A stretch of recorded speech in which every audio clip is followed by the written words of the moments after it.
Wasabi, you guys. Welcome to Integration Bee Training for Advanced. This is part 16.6, and in this section we're going to be learning about trickier limit substitutions. So now let's get to the fun stuff. So we have this first one here. Clearly this is not integrable. However, that limit, we're going to have to somewhat manipulate that somehow. So what do we do here? So x plus n, we can actually divide or like factor n out. So we go 1 over n. And this is kind of an excuse to do like a limit substitution. Because notice we have x over n plus 1. And then we have this 1 over n here. We can do some sort of limit sub to kind of to sort of manipulate this integral into a better integral. So if I let u equal x over n, then u times n is equal to x, right? So when I do that limit substitution, this gets taken away. And now we have here is u plus 1 and cosine of, well, x cubed, so it's u cubed n cubed du. And for the bounds, this is just 0, plug n, 1. Oh, it's perfect. Look at that.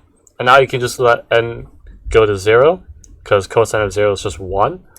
So what we have here is just an integral du over u plus 1. So our answer is just simply ln of 2.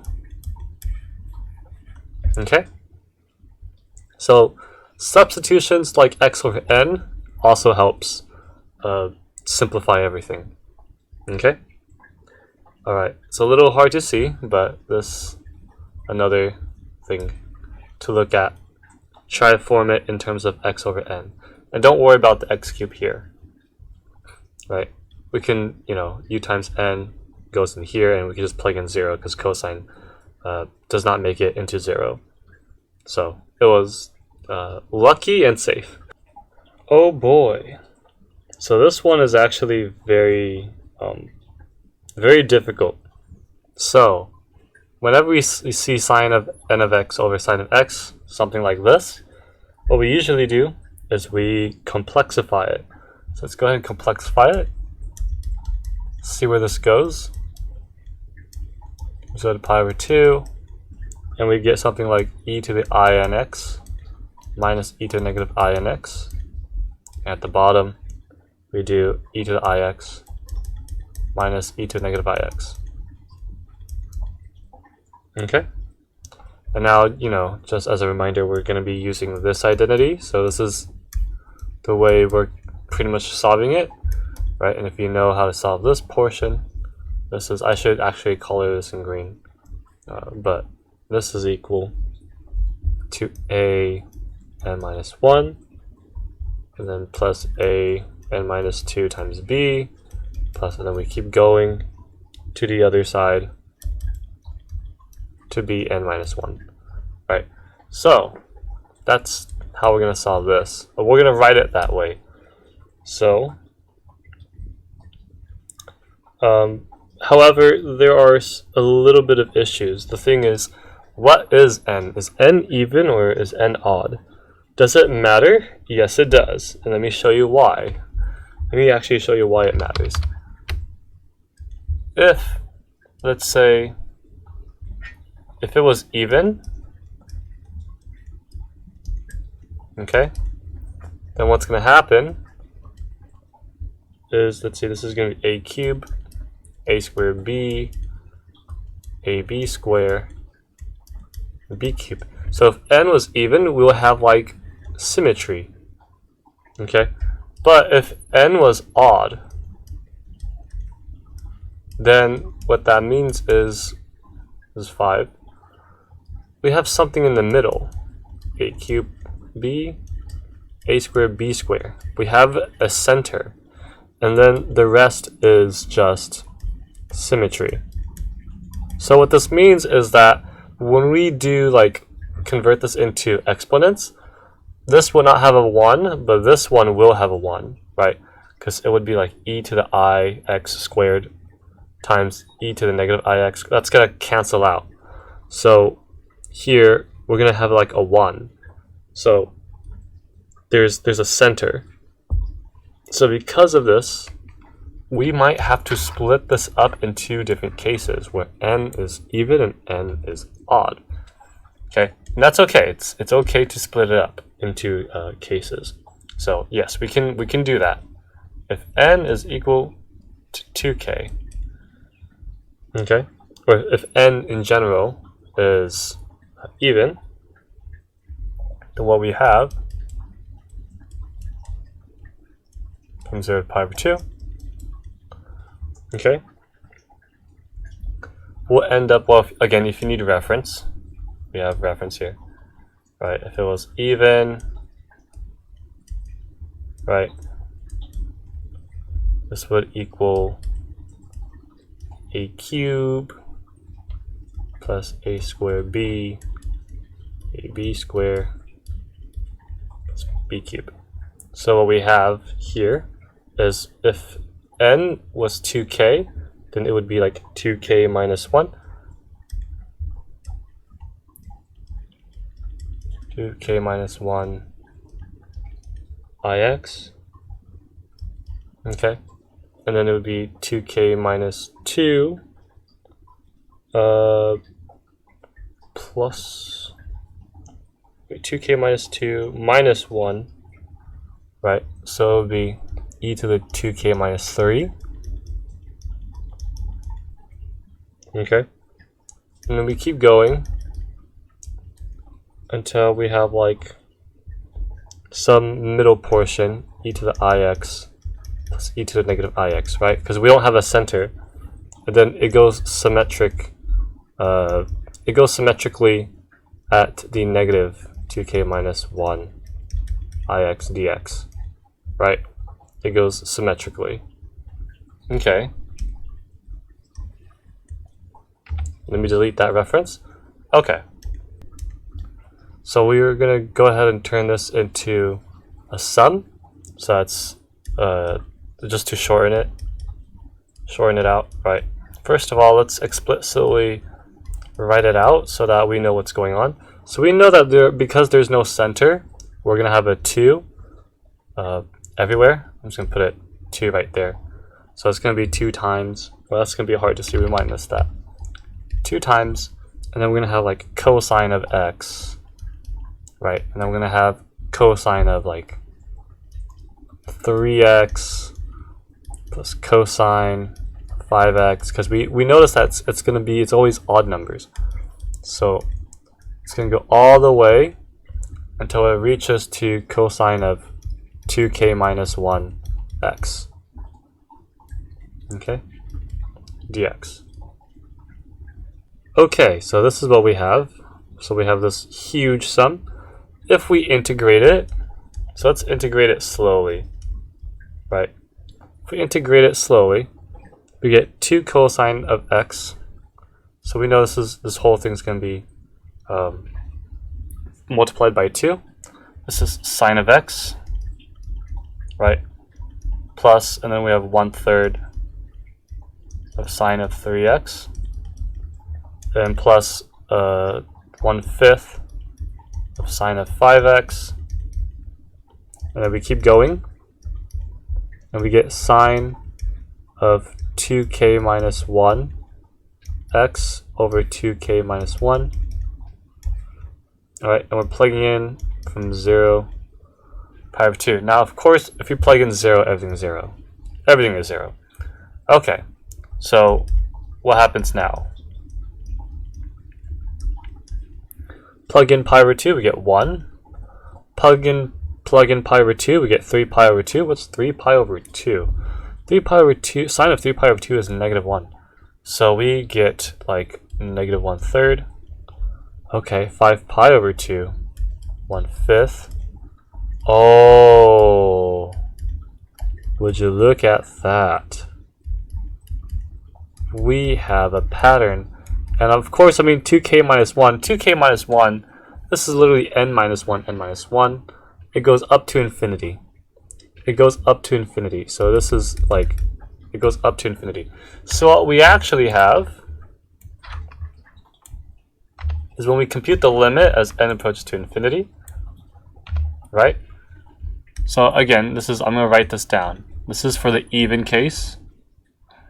Yeah, this is for the even case. For the even case, we have that we have infinity multiplied by 2, and this is n equals to 1. And we have, starting with 1, this is n plus 1, and then n, 2n minus 1? Yeah. That's what we have. Okay? And I'm going to shift this, actually. I can actually shift this if we start with n equals to 0, then that bottom should be 2n plus 1. That shouldn't change. And then we should also have n, like that. Does that look familiar? Huh, that looks familiar. If you remember Taylor series, right? Yes, we have Taylor series here. This is, let me write it in blue. There's a Taylor series where for n equals to 0, if you have negative 1 n, and then x 2n plus 1 over 2n plus 1, right? This is equal to the inverse tangent of x. Okay, what we have is this is equal to 2 times the inverse tangent of 1. Therefore, the even case is equal to pi over 2. Okay, so that's what we want to converge it to, right? And what I mean by that is we only had the even case. We now need the odd case, where n is odd. Okay, and when it comes to limits, whenever you have different cases of n, all of the cases must equal to the same number. If they equal to different numbers, then the limit diverges. Okay, if they all equal the same number, if all of the cases of different n's equal the same number, then it converges to that number. In this case, we want to make sure that it converges to pi over 2. If it doesn't, this integral diverges. Okay. Now, honestly, in integration B, we just assume every limit converges. So, I mean, you could just guess pi over 2 and just, finish your opponent off like that. But to just show you, like, let's say you went odd first, right? If you went odd first, it's honestly the same principle, right? If n equals 2k plus 1, right? Then you'll end up with like the limit as n approaches. It's the same thing. It's literally the same thing. You end up with like this. Yours would look like this, right? It would be like 2 cosine of you'll start with 2x, right? Because you have a center now. So yours would be even this time. Cosine of 4x plus all the way to cosine of 2kx, and then plus 1 because you have a center. And so now, because you have a plus 1 here, right, and then you just explicitly, solve it, right? And then, of course, you'll realize that because 2x, they're all even, so it cancels out this 2. And so you'll end up with just a bunch of sine of pi, sine of pi, sine of pi. This whole portion would equal to 0 by periodicity. And so you have this 1 here. Oh, how convenient. This 1, you're left off with this. And this also equals to pi over 2. So would you look at that? So that whole integral, our original integral, is equal to pi over 2. So this limit integral does converge to pi over 2. Okay? So, like I said, if you have a long sum, go ahead and express it like how we did for the even case. Express it and then construct it into a sum. and then you realize that it's a Taylor series. Okay, this one is a lot easier. I think we should have taken this route and then just answer it, because assuming all limit integrals converge in integration B, they should, right? You should not have any diverging integrals in your integration B, because that breaks the rule. That just breaks the purpose of problem solving. But here, we see that they do indeed converge to pi over 2. Okay? Okay, so we have this limit integral here. Now, do you notice a pattern? Like I said from the first example, we have n squared plus x squared. Consider, dividing everything by n squared, so that we do that u substitution, u equal x over n. So let's go ahead and do that. So we have n squared, 1 over n squared out, and 1 minus x cubed. And then we have x over n squared plus 1. Honestly, we could cancel this out, so it's technically 1 over n. And then we have dx. Okay, so now let's go ahead and let u equal x over n. And so that takes this away. And now we have limit as n approaches to 0. So after plugging in the bounds, don't forget to plug in the bounds. 1 over n, okay, 1 over n, negative 1 over n, okay, and then e to the, well, this is e, because x cubed is going to become u times n, but n is going to be approaching to 0, so it's just going to be e, u squared plus 1 du. So what we have, plug in 0, we have infinity, negative infinity of e over 1 plus u squared du. So we know inverse tangent with infinities, this whole answer is going to equal e times pi. Okay, so that's the answer for this limit integral. Again, this is also very common. So if you ever see something like this, right, let me put that in green. See something like this, consider using this substitution. Okay, I definitely don't want to solve that integral because that's very nasty. However, thank God we have limits, and so with these limits are going to save us out of here. So how are we going to integrate this? So the reason why we use limit substitutions is, again, not only just to get rid of, well, there's multiple ways of manipulating it. The first level is getting rid of this constant part, right? But we can also do a limit substitution by following the bounds. What do I mean by following the bounds? Meaning that I'm going to perform a u substitution based on these bounds. Like, for example, we have 5n and n. There's a pattern here. I want to get rid of that n. How do I get rid of that n? Is by dividing it by n. So if I let u equal x over n, just letting u equal x over n, right? Even though I'm going to have n cubed here, I'm going to follow the bounds here. Okay, because this is infinity to infinity. That's there's something wrong there. So let's go ahead and do this first, and then we could do another limit u sub, maybe. We might do another u sub, right, to get rid of this portion.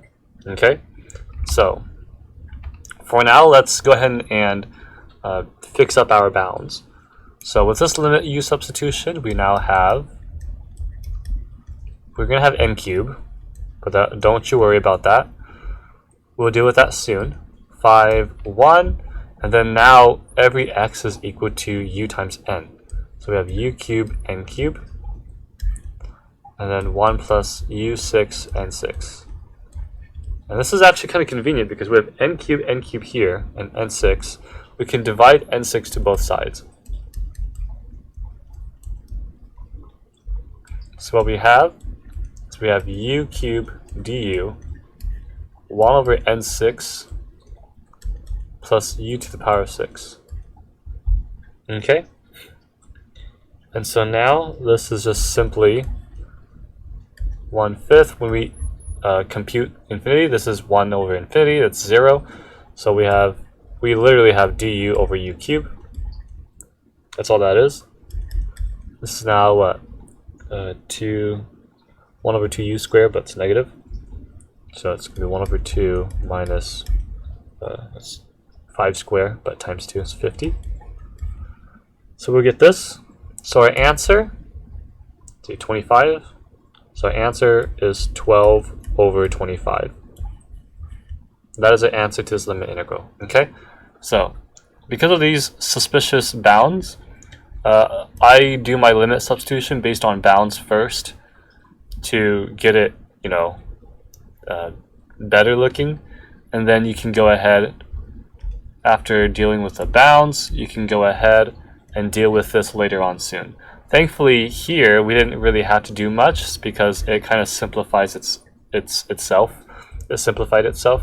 So, but if not, you can go ahead and do another limit substitution. Okay, just to take care of that, any ends at the front or outside of the integral. Okay. In this limit integral, we see that we have x squared minus n squared, and we have, let's see, we can also combine n squared minus x squared as well here as well. Interesting. Let me actually rewrite it in that form, just to kind of, satisfy my perspective. So we have e to the n squared minus x squared, and we have square root of x squared minus n squared here, dx. As n goes to infinity. Interesting. Okay. So I see a lot of, I'm getting a little Gaussian feel. So let's let u equal square root of x squared minus n squared. Okay. So we're going to do like a force u substitution. So now we have like u squared is equal to x squared minus n squared. Right? Now we have u squared plus n squared, x squared.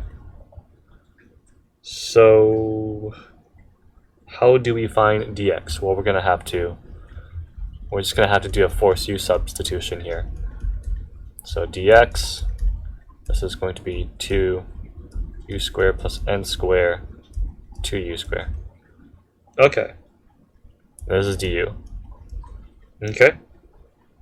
So now what we have now, at the limit as n approaches to infinity, with n, let's see, if we plug in infinity into here, we still get infinity.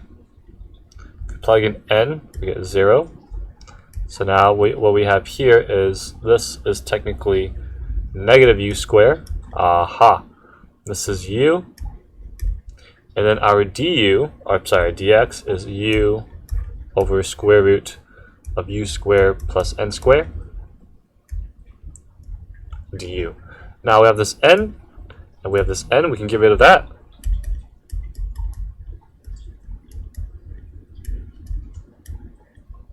So I have u squared e to the negative u squared, and then we have n squared divided or factored out, so we have 1 plus u over n squared.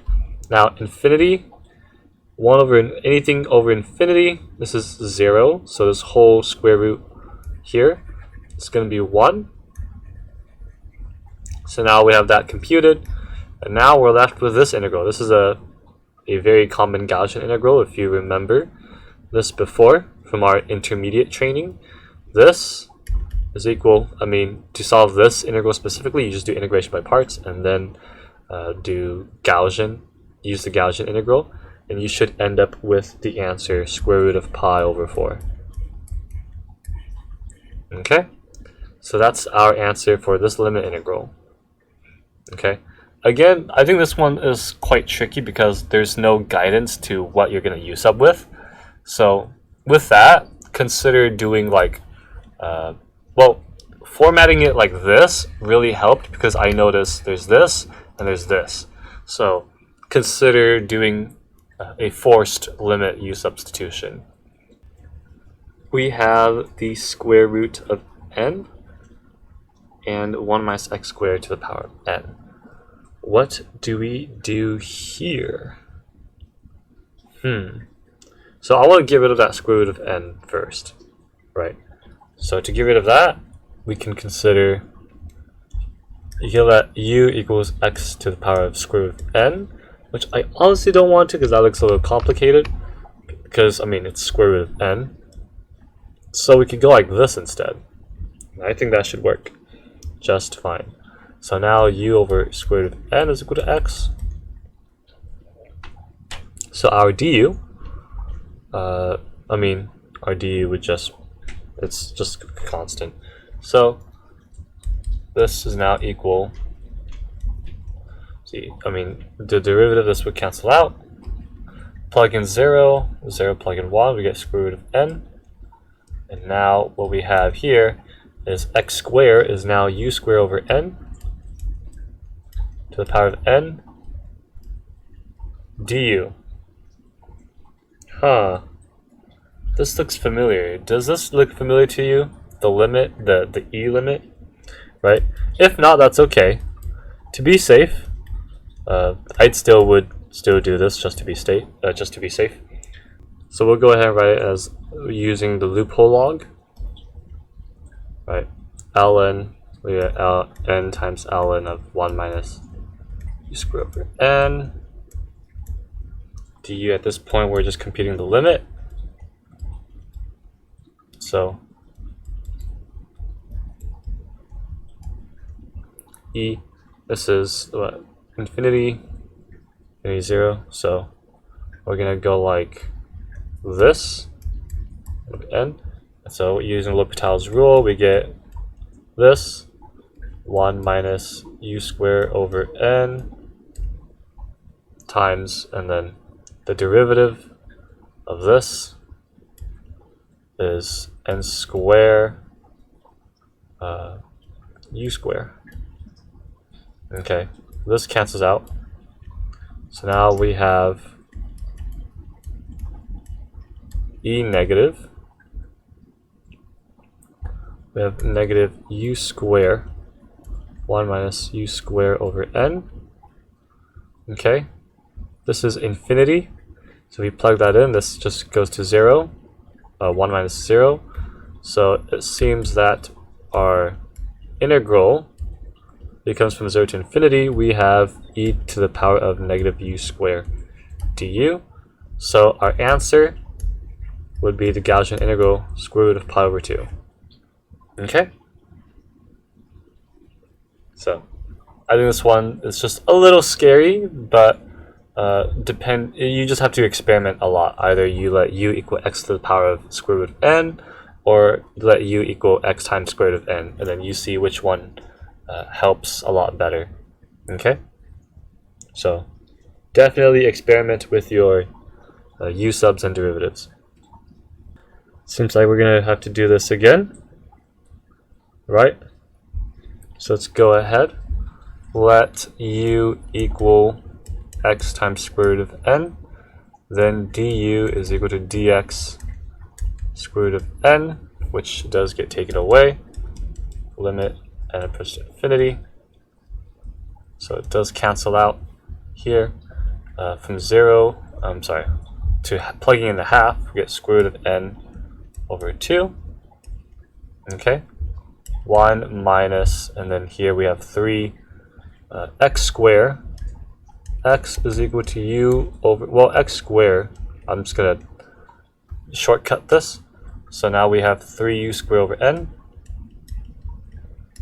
plus, and then we have u to the power of 4 over n squared. This is du. Okay. Wow. So now what? What do we do? Again, we have nothing else but other than to just do the loophole log. So if you want, you could just only focus on the limit so that we don't have to constantly rewrite the integral. So here we have e n times the ln of this whole thing, right? U for n squared. This is going to be 1 over n now. And then L'Hopital's rule.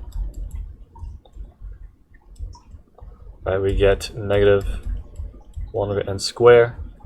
This whole thing is itself 3u squared over n plus u4 over n squared. I'm just like take it easy. And then times, and then the derivative of this, we have 3u squared over n squared. And then minus here, if we derive 1 over n squared, it's going to be like 2 n cubed. And then we have the u4 as a constant. Okay. Now we simplify this. This is technically n squared. So if we multiply it, what we actually end up getting is we end up getting 3u squared and then minus 2u4 over n. And at the bottom we just have this 3u squared for n plus u4 over n squared. Okay. Alright, now what? Well, you can just simply let n equal to infinity because everything's at the bottom. All the n's at the bottom, they cancel out to 0. So we end up getting, so our integral, when we plug in infinity, we get 0 to infinity of e to the negative, we have 3u squared left. This is a Gaussian integral where we let square root of 3u, right? Yeah. So we end up with square root of 3 square root of pi over 2. So our answer is just a half of square root of pi over 3. Okay? Okay. Yeah, the limit is just, this is just a, it can be unmotivating, but just do it slowly so that you don't mess up any constants, and then yeah, you should be good. Okay, we have this limit integral. I noticed something suspicious. This looks familiar, right? Whenever we see something like that, we can just divide by n squared. So we might do a u substitution of x over n. So let's go ahead and do that. But first, let me go ahead and turn this. Let me simplify this. Right, we're going to divide n squared, or sorry, factor out n squared. So we get 1 over n from 0 to n. This is technically x plus 3 squared over 1 minus x over n squared dx. So now let u equal x over n. We now have the limit as n goes to 0. That 1 over n is gone. We have from 0 to 1. X plus 3, well, x is now u times n. U times n plus 3 squared. And then now we have 1 minus u squared du. So now plugging in n to 0, we only left off with 9 square root of 1 minus u squared du. This is arcsine. So our answer is just 9 times pi over 2. So this is 9 pi over 2 as our answer. Okay, not bad. We're still just getting comfortable, getting a little sense of what u sub to do. And this is again another very common limit u sub. Okay. Okay, so this looks interesting. We have n squared, but with x to the power of x plus 1 dx. That's not really integrable, but we have to make a limit u substitution to change something. So we can let u equal x to the power of n squared, but I don't know about that. We'll save that last resort.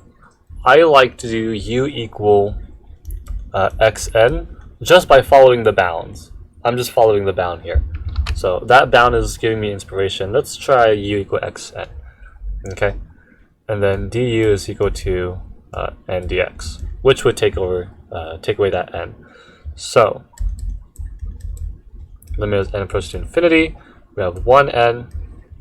We have from 0 to 1, and now x is equal to u over n. U over n to the power of u over n plus 1 du.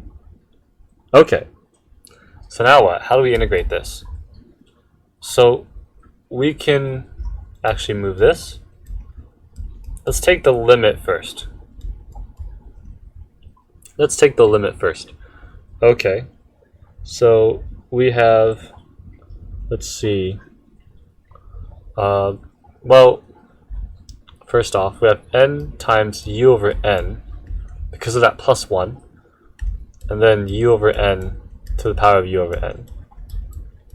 Okay, this n cancels out, so we can let this u go. So that u is free. Okay, but here, here, u times the limit n approaches to infinity. Here we're gonna have to do some loophole log trick here. So let's do that. U over n ln of u over n. Okay, cool. Let n goes to infinity. Let's see if I do that. This is going to be 0. This is going to be 0 as well, ln of 0. So this is, in other words, this portion here is literally like let the limit as x approach to 0, and you get x ln of x. And if you remember this limit, this is equal to 0. So using this baby limit here, applying that here, that's literally what that equals. So we're going to get e to the power of 0. So our answer is just the integral from 0 to 1, u du, and this is going to answer 1/2 by power rule. Okay, so that's our answer for this limit integral. Again, you just experimenting. I didn't know it was gonna, come out nice, right? I'm just going based off. Right, it looks like there's nothing to limit u sub, but just test things out. And the first thing that inspired me was, well, my first idea was this, but I don't want to do x to the power of n squared. So I thought, okay, let's try satisfying the bounds, and nicely this worked. So if you're trying to see what limit u sub again, try experimenting. Okay, test out based on bounds, based on what's outside of the integral, or based on what we have inside of the integral, whatever. Okay, like the square root of x squared minus n squared, that integral before. Okay, so just experiment. Ooh, lots of options here. The first thing I notice is this. Okay, this looks sus. So because of that, I'm inspired to just divide everything by n squared. So let's go ahead and do that. And that looks nice because we have n at the top. So now we have n at the bottom with ln of n. We want n squared, ln of x, and then dividing n squared, or factoring n squared out, we have x over n squared, x over n plus 1 dx. Okay? And now let's go ahead and test it. Let u equal x over n, and let's see if this actually works out nicely. So now we have limit n approaches to infinity. We still have 1 over ln of n. Okay, 1 over n here, and we have n here by plugging in the bounds. Okay, x is now u times n du, and now we have u squared plus u plus 1. Okay, now what is the limit of, as n goes to infinity, of ln of un and ln of n? So I don't know, but let's see if we can apply some baby limits here, since it's the only, it's the only things that we have with n. So let's go ahead and see if this works. So they both go to infinity. So L'Hopital's rule. By L'Hopital's rule, we have 1 over... I don't know why I wrote a line there. That kind of bothers me. 1 over un times u, and then 1 over n. Wow. This all equals to 1. Awesome. So this limit equals to 1. So when we plug in our limit, we end up getting negative infinity to infinity of du over u square plus u plus 1. Okay? And now, this is, I'm sorry, no, it's not negative infinity. This is 0. There we go. Okay. So now, it's complete the square at this point, right? So here I've done this so many times because it's such a common integral. Complete the square plus 3/4, right? And now this is like 2 root 3 inverse tangent of what, 2u plus 1 over 3 over root 3, 0 to infinity, right? We'll have pi over root 3 because of pi over 2 minus plug in 0, inverse tangent of 1 over root 3, inverse tangent of 1 over root 3. What is inverse tangent of 1 over root 3? For some reason I cannot think of it. Inverse tangent of 1 over root 3. That's pi over 6. Pi over 6, 2 pi, that's pi over 3 root 3? Right? Pi over 6? Yeah. And so our answer would be like what? 1 minus, I'm if I factor pi over root 3, this is equal to 2/3. So it's 2/3 of, so it's 2 pi 3 root 3, I'm assuming. Yeah, I think that's the answer. Okay, there we go. What do we do? From 0 to pi over 4, so it's nothing that's nothing much about splitting domain, right? If we plug in infinity straightforwardly, it's just we're just gonna have infinity times 0. So I don't know if you want to do L'Hopital's. I certainly don't want to. So instead, we do a force u substitution. So let u equal tangent of x to the power of n. Again, I'm experimenting. I don't know where this is going to lead to, but I'm going to do a force u sub because honestly there's nothing much I can do. And plus this would help because I have that n in front, so I can go like, if I derive, that n comes out, and then I have n minus 1, and then I have secant square x dx. Okay. However, I have, let's see, tangent x. Ooh. I have to do a lot of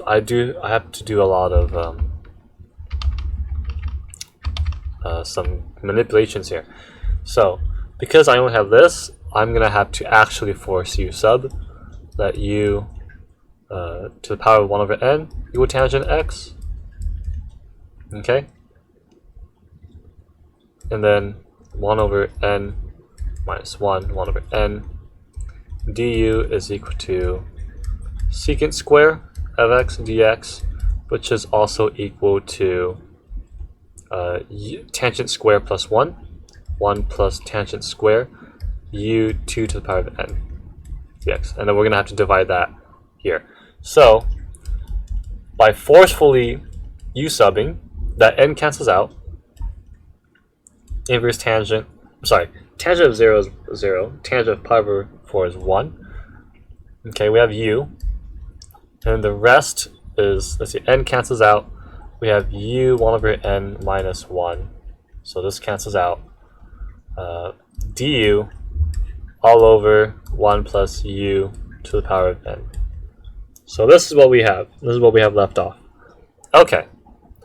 And now, I mean, this is actually not bad.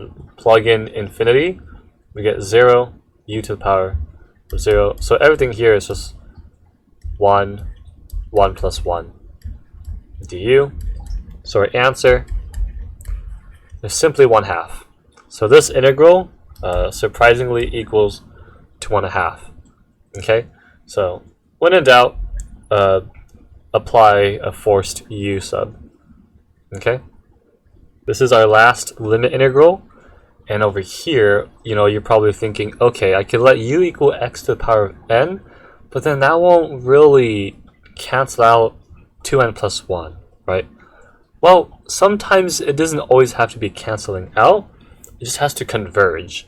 So I'm still going to do u equal x to the power of n, and I'm going to show you what I'm talking about. So, of course, u is 1 to the power of n. I'm sorry, would become u to the power of 1 over n equal x. dx is equal to 1 over n, u to the power of 1 over n minus 1 du.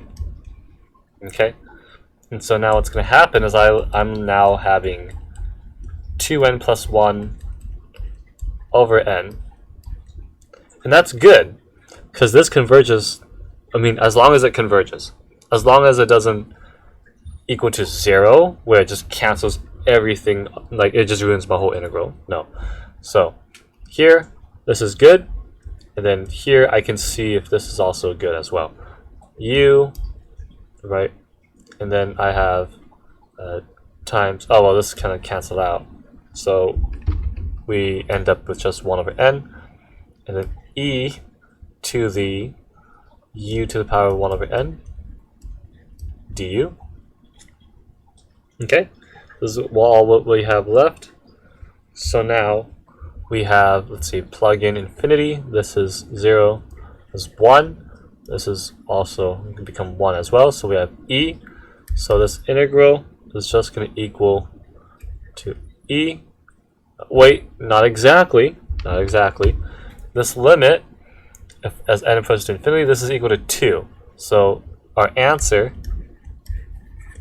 is 2e. Okay? And there you go. So again, it doesn't have to fully cancel out, it just needs to converge into a number. Okay? If it equals to 0, make sure this integral converges, or to some real number, then you can say, alright, this whole limit integral equals to 0. Okay? So there you go. Very sneaky.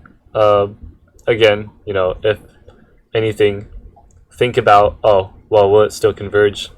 Do it anyways, and then you can solve this limit integral very quickly, like what we just did right now. Okay? Alright. A lot of tricky limit u-subs. I know. It's a lot. It's very, very tricky. It's very scary, but I bet it's going to be a lot of fun for a lot of you guys to experiment and try out with other limit integrals. Okay? We are literally at, this is literally stack math exchange territory at this point, because there's a lot of limit integrals. Probably not. It's probably a lot harder on that website, but here this is like a good basic, not even basic, but at least a good portion of like how to deal with limit integrals. So I really hope that this really helps you guys how to handle limit integrals. Okay? Alright, so like always, replay this video and try it out on your own. And yeah, thank you so much for watching, and I'll see you guys in the next part.